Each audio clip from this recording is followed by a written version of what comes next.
Bismillahirrahmanirrahim. Assalamualaikum warahmatullahi wabarakatuh.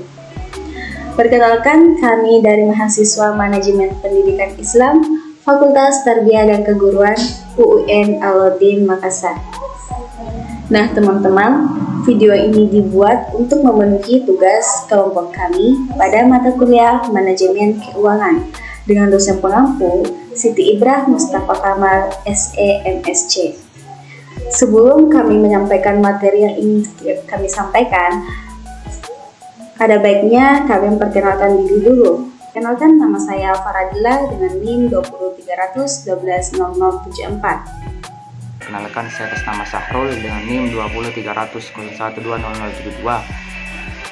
Perkenalkan, nama saya Horman, NIM 20300-120050. Nah, selanjutnya kami akan menjelaskan atau memaparkan materi kami mengenai peranan dana BOS dalam pembiayaan pendidikan. Teman-teman, disimak ya videonya agar kita sama-sama tahu mengenai peranan dana BOS dalam pembiayaan pendidikan itu bagaimana sih? Saya selaku pemateri pertama akan membahas mengenai pengertian dana BOS, kemudian sasaran program dana BOS, kemudian yang ketiga pengimplementasian dari dana BOS itu sendiri atau sejarah hadirnya dana BOS di Indonesia itu sendiri. Ya. Jadi teman-teman sekalian, kita di sini awal mulanya membahas mengenai pengertian daripada dana BOS itu sendiri. Ketika kita berbicara mengenai pengertian dana BOS itu merupakan salah satu bentuk program pemerintah yang berupa biaya operasi non personalia yang kemudian itu diperuntukkan kepada program wajib belajar, yang dimana besaran sasaran daripada dana BOS itu sendiri itu berdasarkan jumlah daripada siswa itu sendiri yang ada di sekolah. Nah, kemudian sasaran daripada program dana BOS ini sendiri itu mencakup sekolah dasar, kemudian SMP, kemudian paket belajar misalnya, yang dimana SD, SMP, kemudian SMA ini itu baik negeri maupun swasta yang ada di Indonesia, yang ada di seluruh provinsi di Indonesia itu sendiri.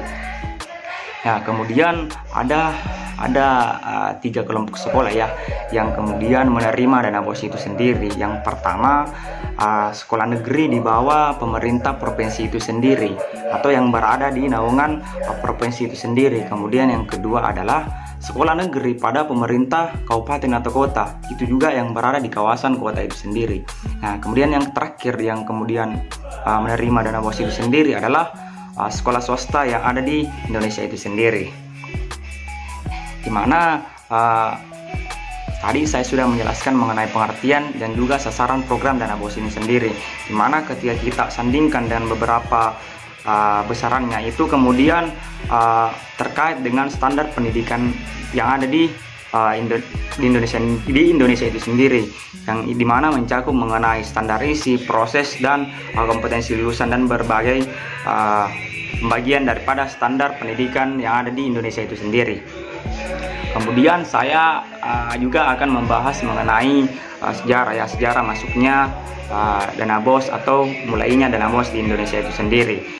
Ya, jadi awal mulanya masuk di Indonesia itu dirjennya adalah Profesor Suyanto PhD, di mana dana BOS ini kemudian pertama kali diluncurkan dan kemudian dianggarkan kepada kawasan-kawasan yang ada di pusat itu sendiri.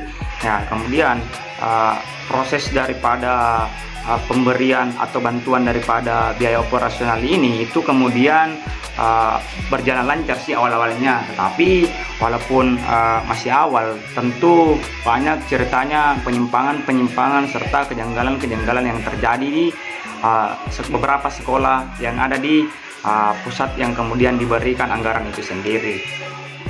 Kemudian daerah juga yang ada di daerah juga kemudian diberikan dengan ceritanya memiliki komitmen yang tinggi terhadap pendidikan itu sendiri. Namun dia dalam bentuk program BOSDA atau bantuan operasional daerah yang kemudian diperuntukkan di daerah-daerah itu sendiri melalui anggaran yang diambil dari APBD itu sendiri. Baik, di sini saya akan menjelaskan mengenai penggunaan dana BOS. Nah, penggunaan dana BOS yakni membiayai komponen kegiatan-kegiatan seperti pengembangan perpustakaan, kegiatan dalam rangka penerimaan peserta didik baru, kegiatan pembelajaran dan ekstrakurikuler peserta didik, kegiatan ulangan atau ujian, dan pembelian bahan-bahan habis pakai, dan masih banyak lagi kegunaan dari penggunaan dana BOS. Jika seluruh komponen telah terpenuhi pendanaannya dari BOS dan sekolah memiliki kemampuan keuangan yang baik, maka kelengkapan fasilitas penunjang kegiatan belajar siswa dapat terpenuhi dengan baik.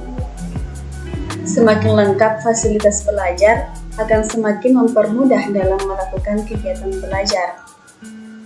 Adapun hal-hal yang harus diperhatikan dalam penggunaan dana BOS. Yang pertama yaitu prioritas utama penggunaan dana BOS adalah untuk kegiatan operasional sekolah. Yang kedua, bagi sekolah yang telah menerima DAK atau dana alokasi khusus, tidak diperkenankan menggunakan dana BOS. Yang ketiga, biaya transportasi dan uang lelah guru PNS yang bertugas di luar jam belajar harus mengikuti batas kewajaran yang ditetapkan oleh pemerintah daerah. Dan yang terakhir yaitu bunga bank atau jasa giro. Adanya bunga bank di rekening sekolah, maka menjadi milik sekolah dan digunakan untuk keperluan sekolah. Nah, selanjutnya tujuan program BOS.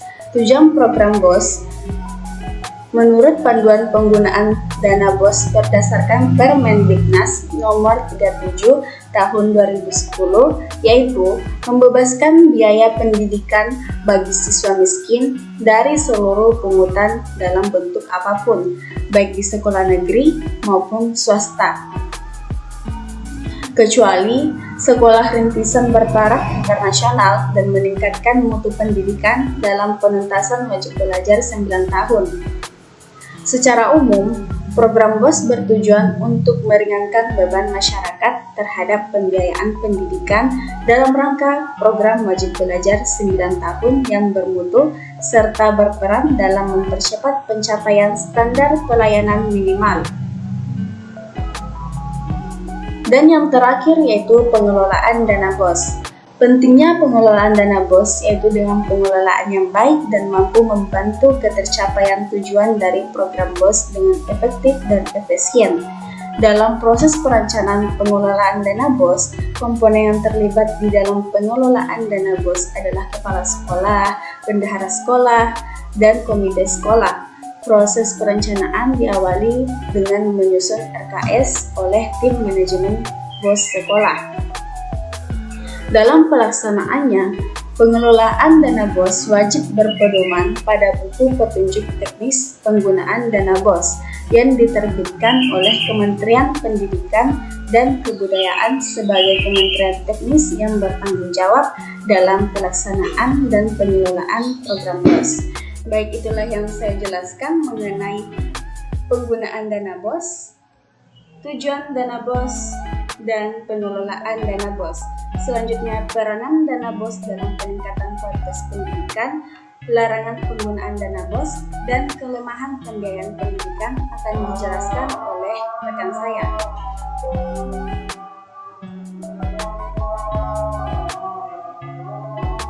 Peran dana BOS dalam peningkatan kualitas pendidikan. Peraturan Pemerintah Republik Indonesia Nomor 48 Tahun 2008 tentang pendanaan pendidikan pada pasal 3 ayat 2, biaya satuan pendidikan terdiri atas biaya investasi lahan pendidikan, biaya operasi, biaya personalia, dan biaya non-personalia. Penggunaan dana bantuan operasional sekolah dipandang memiliki peranan dalam kualitas pendidikan di Indonesia. Peranan tersebut diantaranya pada pengembangan kompetensi kelulusan, pengembangan standar isi, peranan standar proses, pengembangan tenaga pendidik dan kependidikan, pengembangan sarana dan prasarana, pengembangan standar pengelolaan, pengembangan standar pembiayaan, dan pengembangan dan implementasi sistem penilaian. Nah, terlaksananya pengembangan ke-8 standar pendidikan tersebut secara efektif dan optimal karena adanya dukungan dana BOS. Pelaksanaan dan peningkatan kualitas pendidikan di sekolah dapat diwujudkan. Peningkatan kualitas pendidikan di sekolah memang harus mencakup pengembangan ke depan ke-8 standar di atas tadi. Dan operasionalisasinya tentu sangat membutuhkan dana. Di sini ada beberapa larangan penggunaan dana BOS. Larangan penggunaan dana BOS terdiri atas 13 kegiatan. Yang pertama itu disimpan dalam jangka waktu lama dengan maksud dibungakan. Yang kedua, dipinjamkan kepada pihak lain. Yang ketiga, membiayai kegiatan yang tidak menjadi prioritas sekolah dan memerlukan biaya besar, misalnya studi banding, studi tur, karya wisata, dan sejenisnya. Yang keempat itu membiayai kegiatan yang diselenggarakan oleh UPTD, kecamatan, kabupaten, kota, provinsi, pusat, atau pihak lainnya. Yang kelima itu membayar bonus transportasi. Bantuan operasional sekolah adalah program pemerintah yang pada dasarnya menyediakan pendanaan biaya operasi non-personalia bagi satuan pendidikan sebagai pelaksanaan program wajib belajar. Dengan adanya dana BOS ini sangat membantu peserta didik untuk melanjutkan pendidikannya. Tujuan program dana BOS menurut panduan penggunaan dana BOS berdasarkan Permendiknas nomor 37 tahun 2010 yaitu membebaskan biaya pendidikan bagi siswa miskin dari segala pungutan dalam bentuk apapun, baik di sekolah negeri maupun swasta, kecuali rintisan sekolah yang bertaraf internasional dan meningkatkan mutu pendidikan. Nah, itulah tadi penyampaian materi yang telah kami sampaikan mengenai peranan dana BOS dalam pembiayaan pendidikan. Mohon maaf apabila terjadi kesalahan dan ketidaksesuaian terhadap materi yang kami sampaikan. Semoga apa yang kami sampaikan dapat bermanfaat bagi teman-teman semua dan teman-teman juga bisa mengetahui dan bisa menambah wawasan teman-teman mengenai penerapan dana BOS dalam pembiayaan pendidikan. Kami juga berharap partisipasi dari teman-teman dalam pembuatan video kami dengan cara like, komen, dan share video yang kami buat karena like dari teman-teman sangat berharga bagi kami. Terima kasih atas perhatiannya. Wabillahi taufiq wal hidayah. Wassalamualaikum warahmatullahi wabarakatuh.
Nah, itulah tadi penyampaian materi yang telah kami sampaikan mengenai peranan dana BOS dalam pembiayaan pendidikan.